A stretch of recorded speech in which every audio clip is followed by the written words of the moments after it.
এই তথ্য পেতে পারেন। এই বইয়ে আছে 18টা প্রবন্ধ। 18টা প্রবন্ধের বিষয় কিন্তু সম্পূর্ণ আলাদা।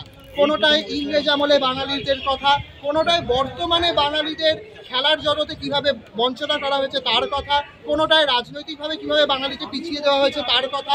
অর্থাৎ পশ্চিমবঙ্গের মাটিতে বাঙালি যে যে জায়গায় অসুবিধায় পড়ছে সেই জায়গাগুলোর কথা তুলে ধরা হয়েছে এবং তার সমাধান বলা হয়েছে। এইটা খুব গুরুত্বপূর্ণ, সমাধান।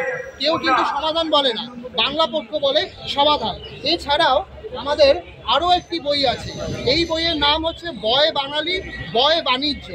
একটা সময় বাঙালি বণিকরা গোটা ভারতবর্ষে দাপিয়ে বাণিজ্য করে বেড়াতো, কিন্তু তারপরে কি এমন হলো যে বাঙালি নাকি ব্যবসা করে না, বাঙালি নাকি ব্যবসা বিমুখ হয়ে গেছে, এই কথাগুলো আমাদের মধ্যে চালু করে দেওয়া হলো। অথচ আমরা দেখছি বাঙালি কিন্তু দাপিয়ে ব্যবসা করছে। সেটা বন্ধন ব্যাংকের প্রতিষ্ঠাতাও একজন বাঙালি, বোস সাউন্ড সিস্টেমের প্রতিষ্ঠাতাও একজন বাঙালি। অর্থাৎ বড় বড় ব্যবসার ক্ষেত্রে কিন্তু বাঙালিরা আছে। কিন্তু তারপরেও যখন কেউ ব্যবসা করতে ভয় পায়, কোথায় কোথায় ব্যবসা করতে বাঙালি ভয় পায় সেই জায়গাগুলো উল্লেখ করা আছে এবং তার সমাধান। শুধু সমস্যা নয়, সমস্যার সাথে সাথে সমাধানটাও বলে দেওয়া আছে। এইটাই হচ্ছে এই বইয়ের একটা বিশেষত্ব। মাত্র 70 টাকা দাম এই বইটার। এই বইটা কিনে যে কেউ একটি বড় ব্যবসা দাঁড় করাতে পারে।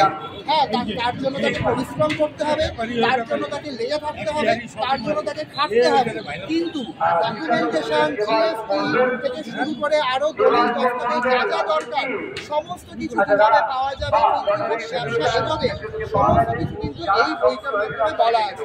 তাই আপামর বাঙালির কাছে অনুরোধ, আপনারা আসুন, একবার বাংলা পক্ষ স্থানে এসে আপনারা বইগুলো দেখুন এবং আমি আপনাকে গ্যারেন্টি দিচ্ছি বই প্রেমী যে কোনো বাঙালি এই দুটি বই কিনতে বাধ্য হবেন হবে। তার কারণ এই বইটার কন্টেন্টটাই এতটা জোড়া। জয় বাংলা।